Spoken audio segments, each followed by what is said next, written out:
Good afternoon, everyone. I'm very happy to be here. I see that only the women were courageous because the women are on stage, but I think we have two participants of a Zoom that I also welcome. So I'm the managing partner for McKinsey in France, and I've been a member of our McKinsey Global Institute for many years. It's a kind of think tank that surveys macro trends and implications for businesses and societies. So I'm very honored to moderate this panel on transformation in times of crisis. Obviously, the first question is, what is the crisis that we are talking about? For sure, we are facing a pandemic that is unfortunately not over. We are facing the fifth wave in many countries. But I think, we don't really see an economic recession at this time, right? So what do we mean by crisis? So crisis, in ancient Greece meant a pivotal moment when you make decisions or you change things. So that could be the meaning. And obviously, we've been seeing a lot of changes on the digitalization front. We said that we leapfrogged, I think, 7 years in 8 weeks. That's the numbers that many people are using on the topic of digitalization. Obviously, climate change after the COP26, I think the awareness is really extremely high, but it's a question of how do we move into action at accelerated pace. I think there's a question of the value chain. I think we estimate that 15 to 25% of the global exports will change from one region to another. So potentially some nearshoring. We've seen a lot of offshoring for more than a decade, and now we see a little bit of some changes, at least in the value chain. So I would love that maybe I start with welcoming properly the participants on stage. So we have Belén Garrido, who's the chair of the executive board and the CEO of Merck. Hello. We have over Zoom Michel Combes, who is the president of SoftBank Group International. We have Mecca Brunel, who's the CEO of Gecina. Bonjour. And we have Eric Martel, president and CEO of Bombardier. So good afternoon, or maybe good morning if you are in Canada. I don't know where you are. So I will maybe ask a first question, tour de chauffe, we say in French. So just first question on, if you think about the theme of this panel, transformation in times of crisis, what does it mean for you? So I'll start with you, Mecca. Good evening, everybody. I'm very pleased to be here, and the theme is very interesting. I think that transformation is something we are going through all the time in all our life, and especially in the last period of time, we had to cope with transformation in many areas, especially on CSR, on transformation of our organization, of life, how to work, how to live, how to shop. And you were talking about the impact of digitization. This is something important. So the crises are just, accelerating the trends which were already there for many, many years. And in our industry, I'm in the real estate industry. Gecina is a French REIT, the largest European office REIT. What we are seeing is three main trends, and all these trends have been accelerated since the beginning of the crisis. One is urbanization and centrality around the hubs of public transportation. And urbanization, it hasn't changed. It has absolutely strengthened in the last period of time, which is the opposite, counterintuitive. We couldn't imagine that this way. The second one is digitization. Digitization, we have seen that during the pandemic, but what we have to have in mind that digitization is going to create much more automation in all our businesses. So admin jobs and middle management are going to be replaced by machines to the benefit of servicing job and value-added jobs. And this is accelerated too. You have a lot of difficulties to hire a waiter, but an accountant, it can be, replaced by some extent by the machines. And the third one is a climate change, which is accelerated. And everything happens at the same time. And in our business, what we are seeing is that the growth is here. The growth in France is expected 6.7, 6.8% this year, depending how the COVID is going to react at the end of the year. But globally speaking, the business is good because we have started globally to transform our businesses at large. And now we are harvesting, for those who have done that before, part of the benefits of what we are seeing on that sector. Good. Michel, maybe if I hand over to you with this first question, maybe with investment sector point of view. Yes, so first, good morning to all of you. Sorry not to be in Paris, but I had to be in New York today, so I do it from New York, but very excited to be part of this panel, as of course we are living quite exciting times. You use the word disruption. I think the word disruption has been potentially overused to the extent that it is now almost meaningless. Everyone wants to be disruptive. But true disruption is about innovation. It's really changing the fundamentals of how a market operates, even when the market incumbents, the market leaders, are doing everything right, or going one step further to create a new market entirely. Software changed everything, and that is what AI is starting to do. And as you know, at SoftBank, we were early leaders in realizing this, and so have been first movers in providing the investments that supports innovation. Just to give you a few figures, so we have 100 billion funds, we're investing more or less 1 billion a week, and we are just investing in companies which are leveraging tech and AI to disrupt the way we live, the way we work, and the way we play, and we think that things are moving extremely quickly. AI, of course, and just before me, we were referring to digitalization, but I guess that AI is the most powerful tool in generations for expanding knowledge, increasing prosperity, and enriching the human experience. It's a source of enormous power for the companies and countries that harness them.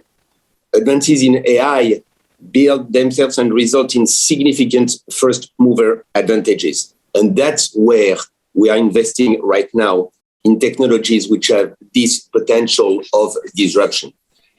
But I guess that disruption is of course, driven mainly by entrepreneurs and innovators, but is also born out of necessity. And that's what, let's say, brings us back to the crisis that we are in. Two recent major examples of two major global crises that forced change, of course, are COVID-19 and climate change. COVID-19 dramatically accelerated digitalization and expanded opportunities. It literally changed the way we work, the way we live, the way we play. And we're seeing a similar shift as we did in the early 2000s with e-commerce and online capabilities. But at that stage, it impacted only two main sectors, which were retail and advertising. The new news is that digitalization and AI are impacting every single sector today. With pandemics, the world went online. Companies have really no choice but to invest in digital capabilities, digital payments, virtual meetings, education, food delivery, and all the sectors are going to be reshaped. Just take entertainment, for example, with the emergence of a company such as TikTok, where one of the biggest investors in this company. I mean, entertainment will never be the same post-pandemic than it was before. Customer experience and expectations also changed, and they will continue to expect convenience, ease, and speed, which, by the way, creates opportunities to innovate, transform economies, and improve lives.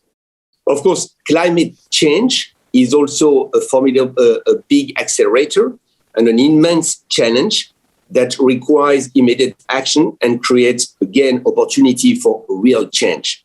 And once again, AI can help reduce GHG emissions by improving energy efficiency, making transportation more efficient. According to, a study from Capgemini, AI is estimated to assist organizations fulfill up to 45% of the Paris Agreement targets by 2030. To succeed in the futures, companies and countries must adopt AI and make climate change strategy a core part of their business moving forward. That's what I might share to start with from the other part of the world. Thank you. So, Belen, you operate in a very different sector, right? It's healthcare, life science, electronics. So what does this transformation in times of crisis mean for you? So good afternoon, and equally pleased to be here today. Thanks for the invitation. Look, when I reflect on the way we have operated during the pandemic, I always start by a single word, which to me is key to deal with any situation, which is anticipation. Right? We cannot afford to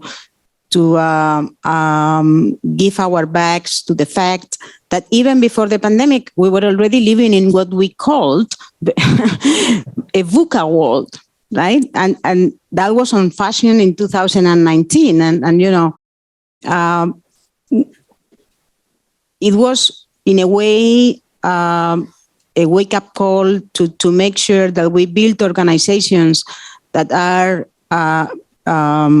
people-driven, that are adaptable, that can anticipate what is to come, and pivot when the crisis comes, right? I mean, science and technology has been very much at the forefront of fixing the pandemic. But what we have, I mean, despite the drastic events that we have lived with on a worldwide basis, there are many good things that we cannot really waste coming out of this pandemic. First of all, the industry has united behind looking for solutions, and this uniteness and this agility with which solutions has been found have to stay for the future. We have collaborated with governments, with academia, closer than ever before.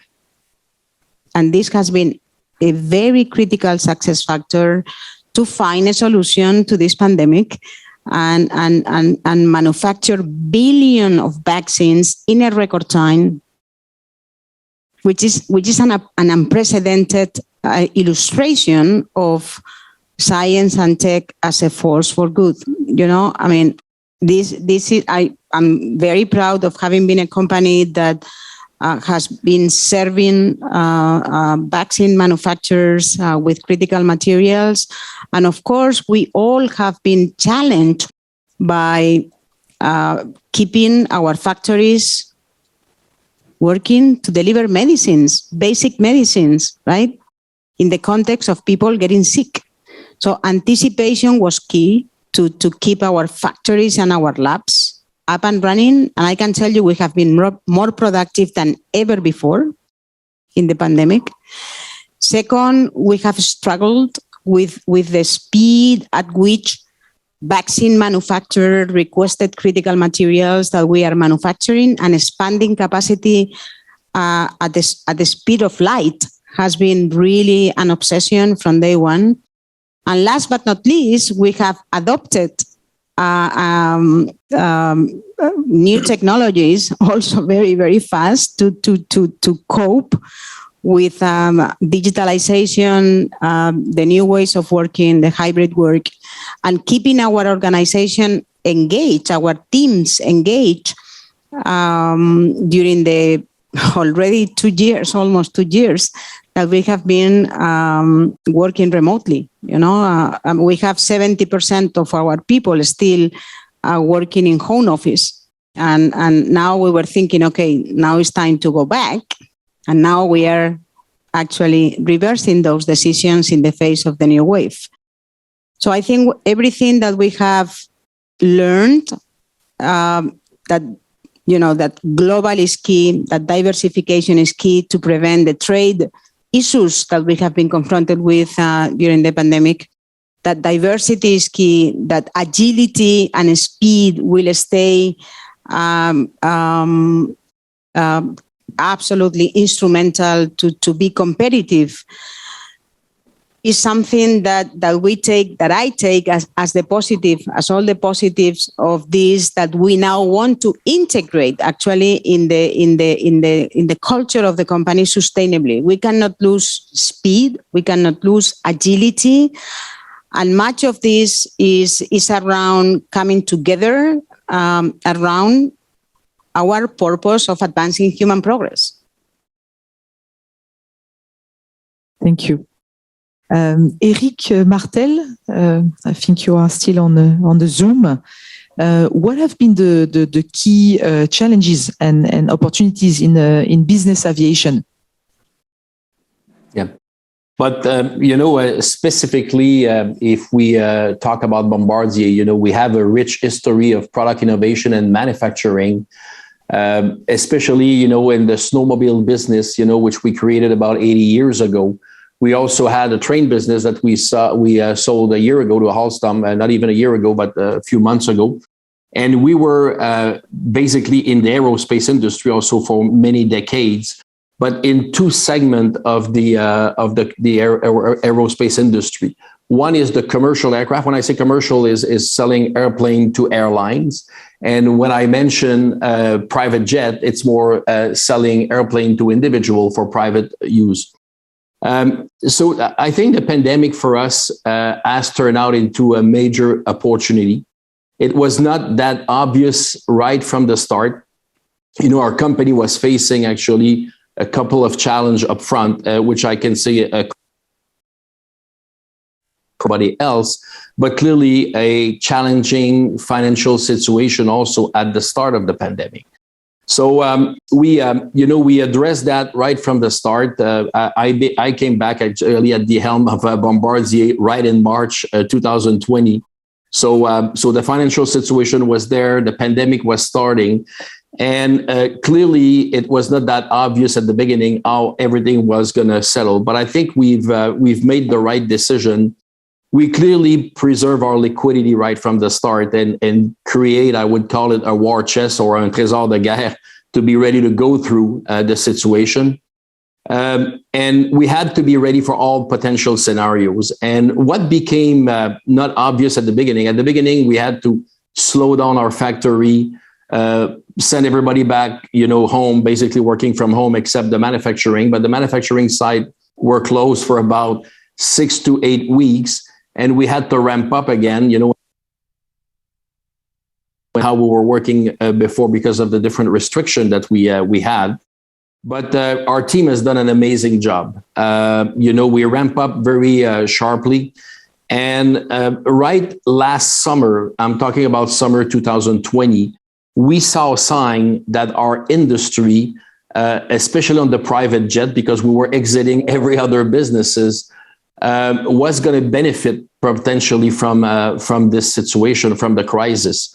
A lot of people, for obvious reason, adapted flying private for, first of all, availability, because a lot of segment, were not existing anymore and not being provided by the airline.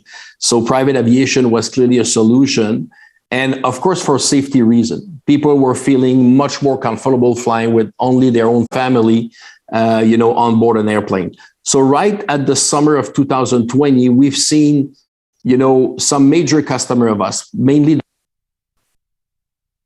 those small airline of private jet that are operating private jet, they've seen a major ramp up in new customer coming at their door and people using their jet. So we went from a situation where, some of the fleet operator at the beginning of the pandemic wanted to cancel their order. During the summer of 2020, we saw them say, hey, our business is turning the corner and it's getting better and better, to a point where this year, we're running out of airplane basically as an industry. So there's no pre-owned airplane available for sale, very little. And we are, of course, selling, very nicely. Our backlog actually, pretty much next year is sold out. We're selling already in 2023. So it's been creating momentum for us. So as I said, it was not that obvious at the beginning, but clearly our industry has benefited. And, we're still facing, things to. But so far, for us, it's been creating quite a bit of momentum for our industry. Thank you, Eric. So let's maybe dive a little bit more into this transformation in times of crisis in your specific industry.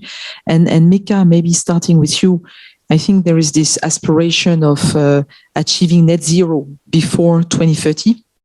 Some are saying before 2050, but I think you want to say before 2030, which is obviously would be great and requires a lot of innovation to get there. Maybe you want to touch upon the topic of sustainable cities and how do we fund programs to make these cities more sustainable? Okay, I think that this is probably our main challenge in the coming years. First of all, if we want to have a real impact and see how we're going to improve our actions, we need to start to measure our carbon impact. By the way, I'm in the real estate industry, and in real estate is the second largest carbon, the industry which has the largest carbon impact in the world. And also is the most difficult to make things happen. We are not like Bombardier or large, transportation companies. We are very fragmented all over the world. And we are going from very small companies doing a lot of things, doing servicing, doing a lot of things, to large and organized and listed companies. So it's very complicated to create that. But we started to measure our carbon impact in 2008, because if you want to have an impact, you need to measure and take decisions. Since 2007, we have reduced our carbon impact by 56% since, by 26% since 2017. So that's the reason we have decided to go to carbon neutrality on our existing portfolio by 2030. And this is about transformation of the company, because when you are doing so, you decide, by the way, the program name is Canopy to 2030. And the thing is that rather than, in real estate, you look at the buildings one after the other and what is the impact one beside the other. For once, we decided to look at it globally, to come up with innovation, to come up with new technology, to come up with new global, transformation and scaling up our decision-making process. We launched that in the beginning of this year. It was in March. In May, France came up with new laws which are going to be implemented, the La Loi Climat, by 2030, and some of the aspects by 2028. Some other countries did the same. And the report came up and saying that 2030 is a turning point. So we are not ahead of anybody else. We are just trying to run very fast to try to escape the tsunami wave we have behind us, which is pushing us very hard. And the reality is that this transformation is very important. Again, I said that our industry is very fragmented. And when you are fragmented, most of the time you say, okay, I'm not going to have a real impact because it's going to be small. But we definitely need to work together. And that's the reason that the French industry took an initiative through a foundation named Palladio. And we decided to create a university of the city of tomorrow to work together in an inclusive way, all kind of people which are working in this industry with no limit, to work on how we are going to decarbonize this business all at the global level, because we consider that if you are not joined together and not, managing that together, it won't work. So I'm not sure, by the way, when we launched Canopy 2030, somebody asked me, are you sure that you can reach the net zero by 2030? And I said, I don't know. But what I do know, that if we do not start, we'll never, ever get there. So we have to start.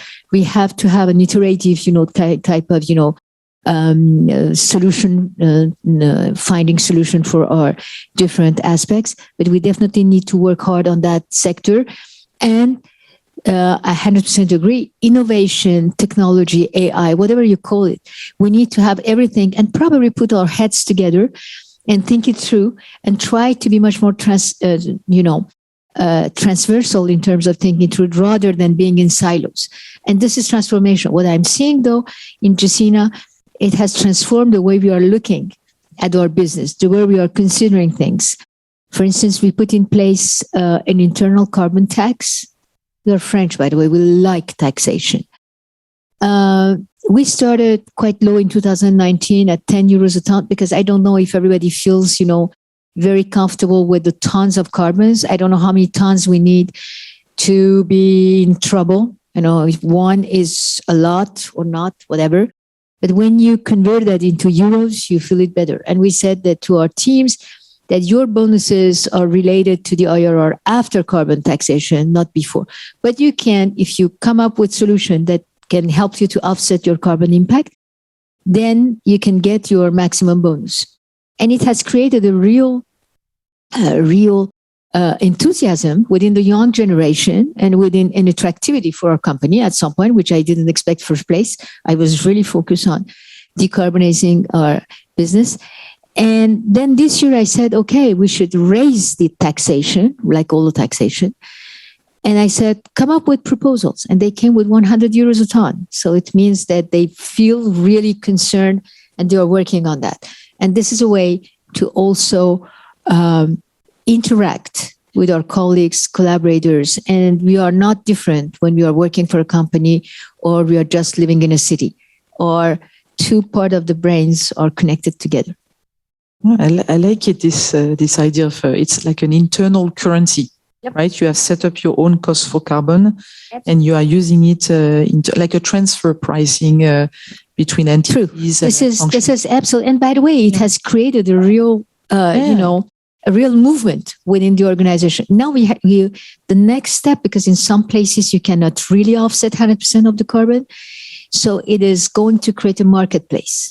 We need to think it through. I love it. And I think it can exist for, by the way, other types of scarce raw materials. You can do it for water. You can do it for different types of things. I love it. It's very creative and engaging.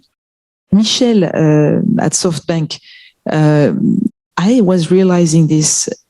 With the $100 billion, I think you are the largest tech fund ever raised. And therefore, the question is, what has been the impact of COVID on your investment strategy? And maybe you're going to say it was positive because it's a catalyst for digitalization and so on. But I would say more broadly, with this huge firepower, $100 billion, how do you see the deployment of this capital in the years to come? Yeah, that's a good question. So maybe just to give you a sense, but you have just mentioned it. So we are the world leading tech investor. First fund was 100 billion. We have raised a new one, which is around 50 billion now. We like to portray ourselves as a vision capitalist, so a slightly different form of investor with a mission to invest in every single company which is disrupting the way we live, the way we work, and the way we play. We have a 40 years track record of successful investments in major trends. And so we are long-term better on a tech paradigm shift, not on short-term trending. And just to give you a sense, so we invest roughly around 1 billion a week.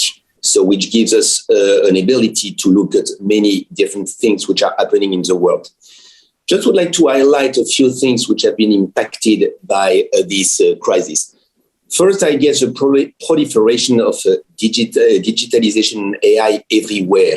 So which means that we have started to look at new geographies in which to invest. We were mainly focused previously on Asia and US, but during crisis, new geographies emerge, such as Latin America and or Europe, where we have shifted a big amount of investments recently because there are so nice entrepreneurs in those geographies. And of course, those geographies have taken the opportunity of the crisis in order to leapfrog a little bit their transformation and their innovation. So the first piece is around geographies. The second piece is around the type of investments that we are doing. We were mainly investing in startups, but we have also decided to invest in incumbents which are reinventing themselves, meaning leveraging AI and digital transformation in order to really transform themselves. And when we can bring some form of capital and our ecosystem in order to help them to achieve that. Take an example in the broadcasting industry. We have made a significant investment in a company called Televisa Univision, which is a main broadcaster in Mexico and in the US for Spanish-speaking people. And we made this investment with Google in order to help those two companies to unlock a new streaming platform and to embrace this transition to digital and compete against the Disney Plus and or the Netflix. So that's obviously new for us to do this type of investment, but that shows that we are really betting either on new startups, but as well as on incumbents, which have hidden jewels and which can turbo boost the acceleration of these jewels, leveraging the crisis that we are moving forward right now. Second type of investment, of course, it's within our startups, because everyone believes that usually startups are just growing. So in the times of crisis, we have also faced some crises in those startups. Take the example of WeWork, which was probably the most ridiculized company less than 18 months ago. And during the crisis, I guess that we were brave enough, always with our mindset, which is to invest in paradigm shift, to double down in WeWork when nobody was believing in WeWork. But because we were seeing an amazing vision with this company, probably this company grew too fast. And so that's why this company was in a real crisis back in 19. But flexible space is where retail was at the turn of the century, with US flex workspace penetration of only 2% today, and which is expected to reach 30% by 2030. So in this context, what we have decided was to really double down, to bring an additional 5 billion investment in this company in order to make it work. And guess what? Post-COVID, of course, everyone is rushing to flex space, and WeWork is ideally positioned in order to do that. So we are very happy to have done this move. And I could take, of course, many other sectors in which we have invested heavily, from logistics to health tech to e-commerce to real estate to fintech, you name it. I mean, there is not a single industry which has not been heavily impacted by digitalization and AI. And the good news is that you will see emerge newcomers, which is great, with new DNA, but also incumbents, which now have realized that there is no other way than to leverage AI and digital in order to transform themselves, and which have real great skills, brand, access to the market, which will help them also to be very successful in this new world. The only thing that we know is that the new world will be very different, and that will need some additional capabilities. Last piece, but maybe we will come back on this one. I guess it's interesting to see what's happening in Europe. Europe was a little bit lagging behind in terms of digital transformation. And I think that once again, COVID and COVID-19 has turbo boost digital transformation in Europe and in my country, France. Thank you, Michel. So, Belen, you are at the head of a company of 350 years. And in your brief introduction, you talked about the need to anticipate, and I assume being agile. So how would you describe how you managed So people have been struggling through the pandemic, and you mentioned a few. I mean, people in the factories, for instance, and none of the head office being open and so on. How have you been able to mobilize your global workforce in this journey? So stepping back to the early times of the pandemic, I think what you mentioned at the beginning is super important. We have been in business for 353 years. That actually speaks of how many times we have reinvented ourselves. This is really in our DNA. And the pandemic didn't catch Merck off guard, right? We were very well prepared in many ways to deal with uncertainty. First of all, we were already very advanced on digitalization, right? And in only a few weeks, our healthcare business that was significantly hit, that took a significant hit coming from the lockdowns, not being able to access any customers, could connect with customers via digital channels. To the extent that we went from 100% face-to-face contacts to zero face-to-face contacts in some major markets like the US, right? And ultimately reaching progressively almost above 70% of access to our customers in pharma. We were also globally diversified with a very important presence in China, in the US, and major European countries. Our global manufacturing footprint, the diversification of our global manufacturing footprint was absolutely essential. But most importantly, our caring and pioneering spirit, the one that characterizes our company, helped us stay very, very close to our people from day one. And we have gone through different phases of engagement, but I can tell you that we peak after 6 months because our employees realized that the senior management of the company has completely shaped the leadership approach to be able to be even more present than before. We continued almost business as usual from day one, not only in manufacturing, but also in R&D, and completely reinvented commercial at all levels. The pride of our employees raised to maximum when they realized that we were instrumental to help manufacture vaccines.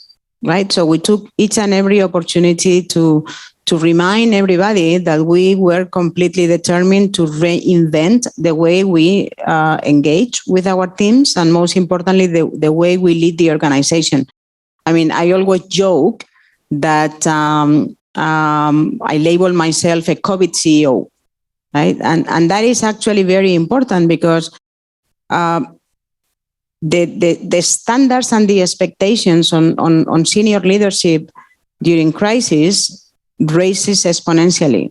And we need to have, to be able to find the right balance between being the human leader, the business leader, and the futuristic leader that is able to deal with the present, but also most importantly to shape the future, raising the confidence of the organization that there is light at the end of the tunnel, as basic as that. So this is the way we have engaged. Obviously, we have leveraged new technologies and artificial intelligence into our discovery programs to keep running, and of course, taking people out of the comfort zone and raise the bar. So that we emerge stronger out of this crisis. Thank you. I like your point on the human part of leadership, because, in a way, many companies have managed to to adapt with technology, more or less. Some are more advanced technologies and so on, but most of the companies have managed that. And I think maybe the differentiator is going to be a little bit more this human element that is less maybe of a commodity, if you think about it, right? Technology you can copy and replicate, and maybe the human. I believe very much on that, and actually now transitioning out and towards the future, this has given us a fantastic foundation to boost and to transform the culture of the organization towards creating impact. Right? And we can come back to that later, but I think the importance of culture, bringing and leadership overall, just to be brief, has really also raised during the pandemic as much as digitalization. Exactly. Eric from Bombardier. So the aviation industry, has been obviously extremely impacted. You mentioned it earlier. I was thinking about the climate change challenge. Do you see the disruptions as an opportunity to build back better after, from a sustainability standpoint? How do you see that? Clearly, we call the pandemic a crisis, but I think that the climate change needs also to be called a crisis that we're all facing. And that's kind of how we're approaching it right now at Bombardier. We just published our ESG report, when we go very aggressively, we'll reduce by 25% our gas emission, greenhouse gas emission in the next 5 years. But at the same time, right now, we're spending probably more than 80% of our R&D budget in aerodynamic enhancement that can provide 15 to 20%, improvement on carbon on our airplane. And at the same time, there's a huge push right now from our industry on sustainable fuel. Fuels can work on our airplane today and all other OEM, but there is an availability challenge. Sustainable fuel are just barely available at few airports. And they can bring probably benefit to the magnitude of 30% reduction on gas emission. So when you put all this together, the sustainable fuel usage, which doesn't need any R&D and development, that technology is available right now. So we can use it, and it's a question of availability. So again, our industry is pushing very hard on that. The aerodynamic enhancement is R&D, so that's going to take a few years before we get there. But when you look at our industry, we see it as an opportunity. We do believe, and we made the commitment, not just Bombardier, but the entire industry of private aviation, to reduce our gas emission by 50%. That was 10 years ago. And we're actually on track to achieve it. So it comes new things that we can do. And of course, a clear focus. So at Bombardier, we're taking this very seriously. First of all, as I said, we're reducing our footprint gas emission very aggressively. And we are also making sure that working with our customer base, we're going to find ways, and also with our new technology and future product we're going to be launching, also contributing to this global effort. Thank you. So I don't know how much time we have left. I think we can maybe have a few concluding remarks, but given we have 5 minutes for 4 people, maybe you reflect on, if you had to summarize what this, we said crisis, but pandemic has taught you, and how do you project yourself also in the years to come following this pandemic? What would be your final words? I think one thing, by the way, which has been underlined by my co-panelists around the table, is that the influence of corporates took over the position. Management were on board. They were 24/7 available. They did whatever they could do at the same time as continuing the business, and at the same time as being very close to their clients, to their colleagues, to their collaborators, and to their all kind of stakeholders. And it shows that, and by the way, this is what we see in different, polls in different countries in the world, at least in the Western countries, is the importance of corporates, of companies, how they became, at some point, nobody's expecting. People are much more trusting the corporates than they used to do, and considering that they took the lead and they didn't wait for decision coming from somewhere, from God, from, I don't know, governments, organizations, whatever. And we have really partnered up with everybody to make things happen. I think that this is probably the leadership, the human leadership, the reality of what we had to face, and the agility we showed globally, which is outstanding, according to me. So more trust in companies, given how they have reacted to the crisis, taking control of other things. Michel, in a few words. Well, I guess that we have mentioned that during the panel. I guess that this COVID-19 has really changed the way we operate, and probably all those trends were already at stake, but it has been an amazing acceleration. Second piece, which is important for me, is the rebalancing.